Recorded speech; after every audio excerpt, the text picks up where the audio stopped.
Mass మహారాజా రవితేజ ఏడాదిగా వెండితెరపై కనిపించకపోవడంతో అభిమానులు కలవరపడుతున్నారు.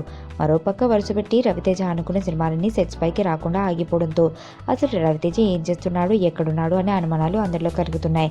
ఆ మధ్య డాషింగ్ డైరెక్టర్ పూరి ఒక సందర్భంలో రవితేజ వరల్డ్ టూర్లో ఉన్నాడని, రవితేజతో సినిమా చేసే ఉద్దేశం లేదా అనే ప్రశ్నకు బదులుగా అతడు ప్రపంచాన్ని చుట్టేస్తున్నాడని, సినిమా గురించి ప్రస్తావిస్తే తనను కూడా టూర్కు రమ్మంటున్నాడని పూరి తెలిపిన సంగతి గుర్తుందా? ఈ పర్యటన గురించి ఆసక్తికరమైన విషయాలు తెలుసుకున్నాము.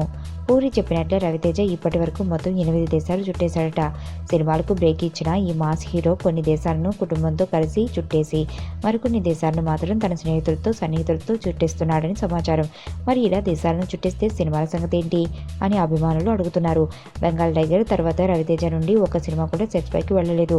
ఆ మధ్య దిల్ రాజు బ్యానర్లో ఓ సినిమా పూజా కార్యక్రమాలు పూర్తి చేసుకున్నప్పటికీ అది సెట్స్ పైకి వెళ్లకుండానే ఆగిపోయింది. ఇలా 2-3 సినిమాలు ప్రాజెక్టులు మధ్యలోనే ఆగిపోవడంతో రవితేజ దేశాలను పట్టుకుని తిరగడం మొదలుపెట్టాడు.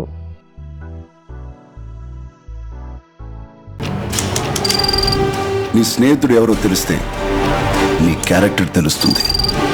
నీ శత్రువు ఎవరో తెలిస్తే నీ కెపాసిటీ తెలుస్తుంది.